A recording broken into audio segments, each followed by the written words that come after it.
சொல்கிறக்கு emergency இருக்குது. எல்லாம் அப்போ இருந்து கல்யாணம் ஆனது நம்ம நல்லா வச்சுட்டாரு. எல்லா இடத்துக்கும் கல்யாணம் ஆகி வந்து தான் நான் ஹோட்டலு இந்த சினிமாலாம் பார்த்ததே. வெளியேன்னு போனால் ஹோட்டலுக்கு போகாமல் வரமாட்டோம். எதை கேட்டாலும் இல்லைன்னு சொல்ல மாட்டார், வாங்கி கொடுத்துருவாரு.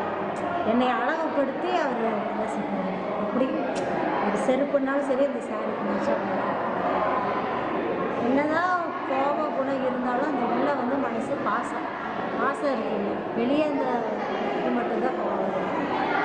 எல்லாத்துக்கிட்டையும் இதாக இருப்பார் பாசமாக.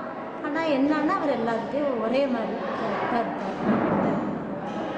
அந்த காலத்துலேருந்து அவர் கஷ்டப்பட்டார். பிள்ளைகள் எல்லாம் நல்லா படிக்க வச்சார். ஃபஸ்ட்டு அந்த ஆர்பிஎஸ் காலேஜில் மெரிட்டில் 80,000, பட் ரேங்க் எடுத்தனால 25,000 கட்ட சொன்னாங்க. அந்த நேரத்தில் போய் உடனே பேங்க்கில் கொஞ்சம் மாதமாக செலவு பண்ண மாட்டாங்க. 10 ரூபா இருந்தால் 5 ரூபா செலவு பண்ணி 5 ரூபா சேமிப்போம். அப்படி பேங்க்கில் போட வச்ச காசை அவனுக்கு கட்டி அவனை இது பண்ணி ஷீபாவும் இந்த 11th 12 ரொம்ப கஷ்டப்பட்டான். அதையெல்லாம் இது படுத்தாமல் அவ்வளோ நல்லா படித்தா. ஏதோ 2 பிள்ளைகளையும் நல்லா படிக்க வச்சு நல்லா என்ன ஒன்று என்னன்னா நம்மளை விட்டு இருக்க மாட்டார். நம்ம வந்து தோசை சுற்றி கொடுத்தா சாப்பிடுவோம். இந்த மாதிரி ஆகுது. என்ன சொல்கிறது அதெல்லாம் நம்ம. அதனால் நம்ம கல்யாணம் இந்த கொஞ்சம் வயசானதுக்கப்புறம் நம்மளுக்குள்ள எந்த ஒரு ஆசை பாசம் எல்லாம் ஒன்றுமே இல்லை. ஏன்னா அப்போவே நம்ம எல்லாம் அது கூட நல்லா நம்ம அனுபவிச்சிட்டோம். எந்த ஆசை பாசம் சொல்லுவார், எல்லாம் நான் உனக்கு பண்ணி வச்சுருக்கேன், நீ எந்த கவலையும் படாது, நான் செத்தா கூட உனக்கு எதுவும் இல்லை. கடைசியில் என்ன ஒரு வார்த்தை கூட பேசலை அவரு இந்த ப்ரீத் பண்ணுறப்ப அவர்னாலே அவர் நினைக்க முடியாமல் போயிடுச்சு. இல்லாட்டியாவது ஏதோ ஒருத்தர் பேசியிருப்பார். வரைக்கும் ஜேம்ஸ் கூட பேசிட்டு தானே இருந்தார். 2 செகண்ட் நாங்கள் கஞ்சி இது பண்ணி கொடுக்குறது அவருக்கு பேச ஏதோ கொஞ்சம் ஒரு சுயநலம் இருந்தால் கூட ஏதோ பேசியிருக்கோம். அது கூட நமக்கு இன்னுமே அந்த பார்வை வந்து நம்ம அப்படியே நம்மளை பார்க்குற மாதிரியே தான் இருக்குது.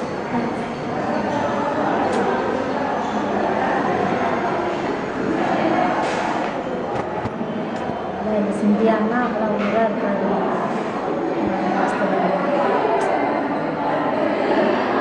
இப்போ பெட்ரஸ் போயிட்டு வந்தோடனே கொஞ்சம் டவுன் ஆகிட்டு சரியாக அந்த மாத்திரை சாப்பிட்டு ரொம்ப ஹெவி டோஸ் சாப்பிட்டு சரியாக மெஸ்ஸி சொல்லுவாங்க. நிறைய சாப்பிட்டு அன்றைக்கி இந்த நைட்டு 11 மணிக்கு வர்றேன். மெட்ராஸ்லேருந்து வர்றேன். அவர் படுத்திருந்தார். கால் வலி குழம்பு மேலே. நான் எப்போது கிண்டலுக்கு அவர்கிட்ட டேனியல் தான் கூப்பிடுவேன். பாசத்தோடு அப்படி என்ன டேனியல் எப்படி இருக்கீங்க அப்படின்னு. அப்போ அவர் டேனியல் இருக்கு அப்படின்னு 11 மணிக்கு நல்லா நம்மளை பார்த்தா ஜான்சி. அதனால எந்த கல்யாணம் எதோ கோவம் வரும் பிடிக்கும், அதோட சரி. அடுத்த நிமிஷமே வெளி பிடிக்கும். காட்சிக்கு ஏதோ சண்டை வீட்டுக்குள்ளே என்ன இருக்கிறது தான். இந்த சண்டையப்போ ஏதோ இருந்தால் கூட ஒரு நாள் அடிச்சுட்டு அந்த மாதிரி பண்ணுவோம். அடுத்த நிமிஷமே நம்மளை வெளியே கூட்டிகிட்டு போய், ஏன்னா நம்ம ஒரு மனசில் எதுவும் இப்படி இருக்கான்னு நினைக்கக்கூடாது. போய் கடையில் போய் எதாவது வாங்கி கொடுத்துட்டு ஒரு சினிமா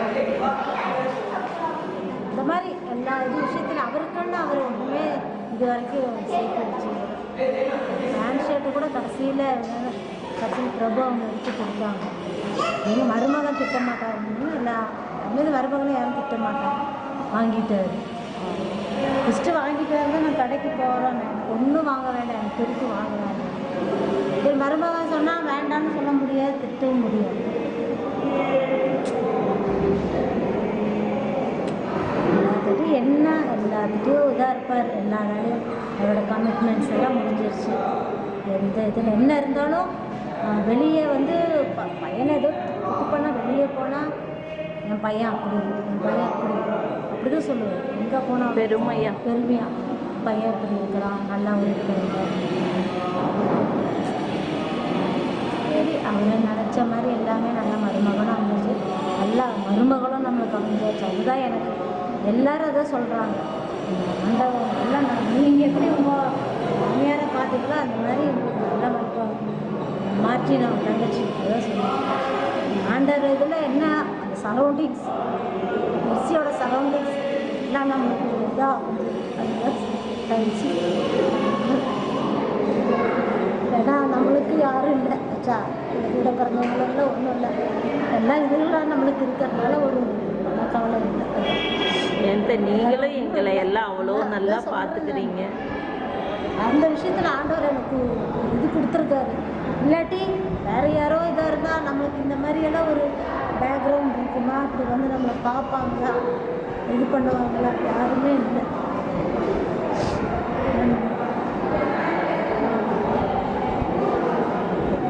ஆண்டவர் மாமா எல்லாருக்கிட்டையும் நல்ல ஈக்குவலாக அன்பாக இருந்த மாதிரி அதுக்கெல்லாம் ஆண்டவர் உங்களுக்கு திருப்பி இது செய்வார். பிடிக்கிற ஆனாலும் எல்லாம் அவங்களால நல்லா இவ்வளோ இதாக வந்து நீங்கள் எல்லாம் சேர்ந்து இதில் பண்ணியிருக்கீங்க, அதே ஒரு கிரேட்டு தான். என்ன சொன்னாங்க வேற என்ன சொன்னாங்க இல்லை, அவர் கடவுளுக்காக செஞ்ச இது வந்து 8 மணி வரைக்கும் கோயிலில் வர்றவங்கெல்லாம் அன்றைக்கி முந்தானே அவங்க அத்தை பையன் மருமகள் அது தெரியல, யாராவது சொன்னாங்கன்ட்டு வந்தாங்க. அதான் சொல்லுது, நான் கோயில் முடிஞ்சு 7 மணிக்கு தாங்க வருவேன், கோயிலுக்கு போயிட்டு வரப்போ இவர் மட்டும்தான் உட்காந்துருப்பார். 8 மணிக்கு தான் எந்திரிப்பார். இவர் எந்திரிச்சதுக்கு அப்புறம் தான் அப்படியே சார் நிறைய சார். ஆனால் அவ்வளோ சீக்கிரம் அவர் போவார்னு நம்மளுக்கு கொஞ்சம் கூட கடவுள் ஏதோ இன்னும் ஒரு 10 வருஷம் அப்படியெல்லாம் நம்ம கூட இப்போ இருந்தாலும் நம்ம நினச்சிட்டு இருந்தோம்.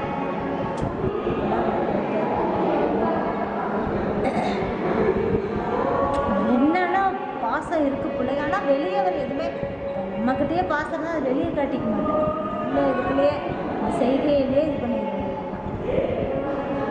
அவருக்கு அந்த வெளியே காமிக்க தெரியல.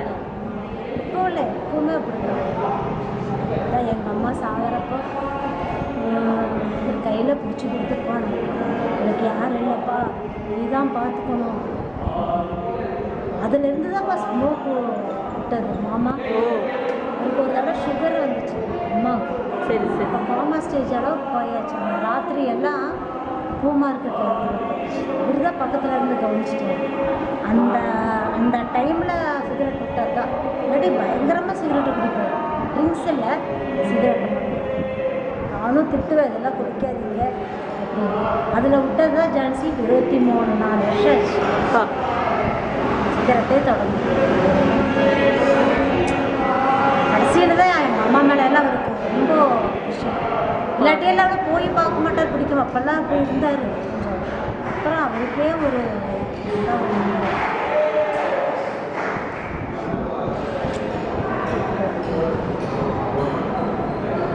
மாமா கூடையே தாங்க இருப்பார். இருக்காரு கூடையே தான். நம்ம ஒன்றும் மறக்கவும் முடியாது.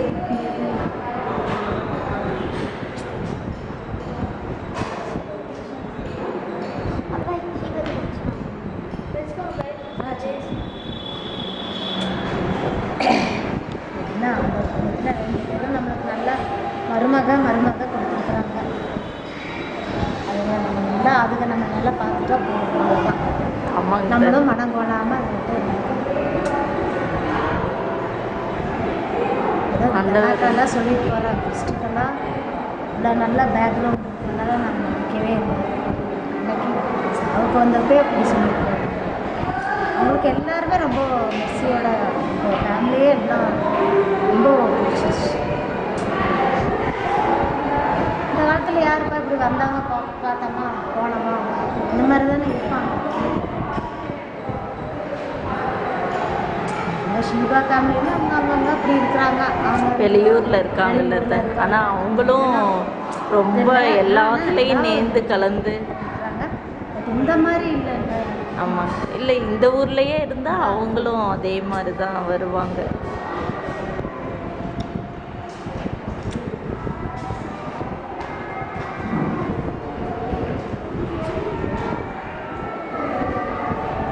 ஏதோ ஒரு வார்த்தை இருந்து பிள்ளைகிட்ட பேசிட்டு போயிருந்தா கொஞ்சம் பிள்ளைகளுக்கு ஒரு ஆறுதலாக இருந்திருக்கும்.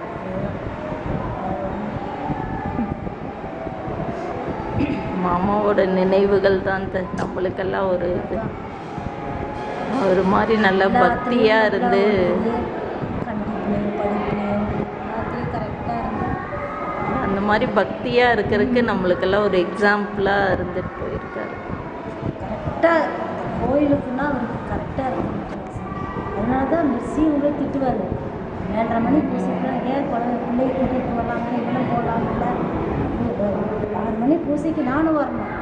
நான் வரலன்னா எனக்கு அத்தனை திட்டு கிடைக்கும். எனக்கு இப்போ ஏன் சாயந்தரம் பூசைன்னு இந்த காலையில் எழுந்திரிச்சு முன்னால் அந்த பூமார்க்கெட்டுறதுல அப்படி தான் கரெக்டாக 6:30 மணி பூசைக்கு 7:30 மணி பூசைக்கு எல்லாம் ரெடியாகி அந்த சந்துக்குள்ள அந்த பாலத்துக்கு போய் பாட்டு வச்சு வச்சுருக்கோம்.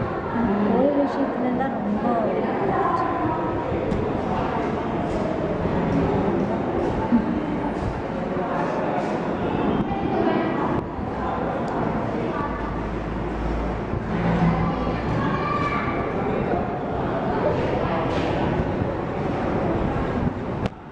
வேறு ஏதாவது சொல்கிறீங்களா அத்தை?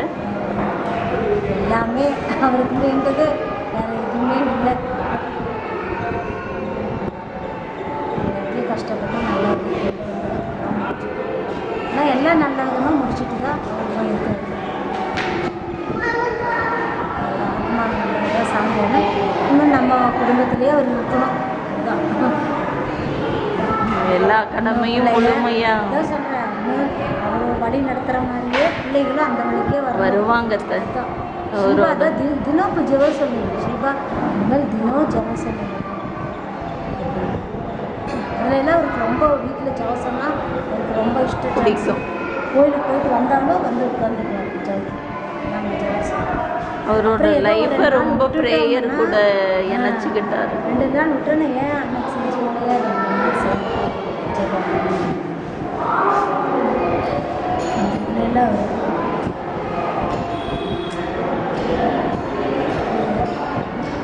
நல்ல பிள்ளைகளை 2யும் ஆண்டவர் நல்லா இந்த ஆண்டவர் உங்களுக்கு நல்ல கிஃப்ட்டு தான் சொல்கிறேன். மாற்றியல் தங்கச்சி நல்லா பையனா கடவுள் கொடுத்துருக்காங்க.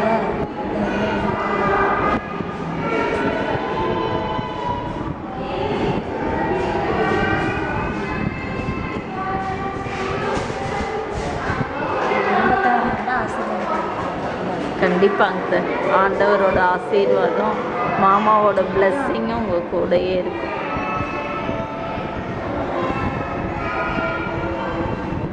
என் கண்ணில் தண்ணியே வரக்கூடாது சார். கண்ணில் தண்ணி ஏன் அழுகுறா என்ன அப்படின்னு ஏதோ ஒரு இது இருக்கும்.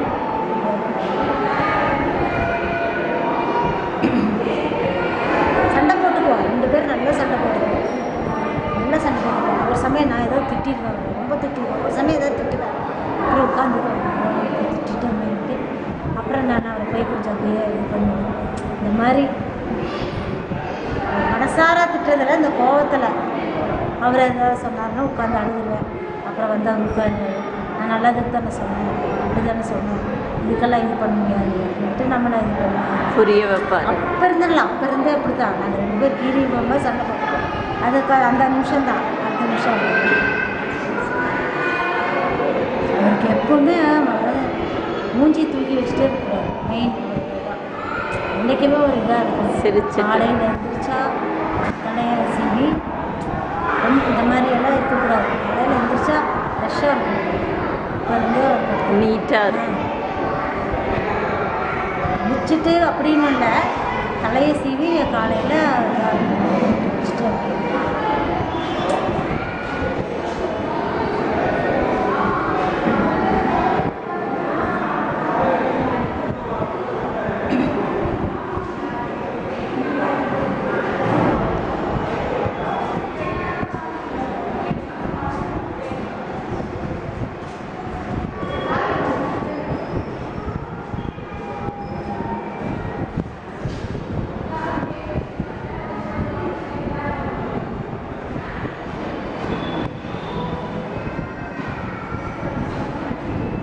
அவ்வளோதானாங்க சார்? அவ்வளோதான்ப்பா. Thank you sir.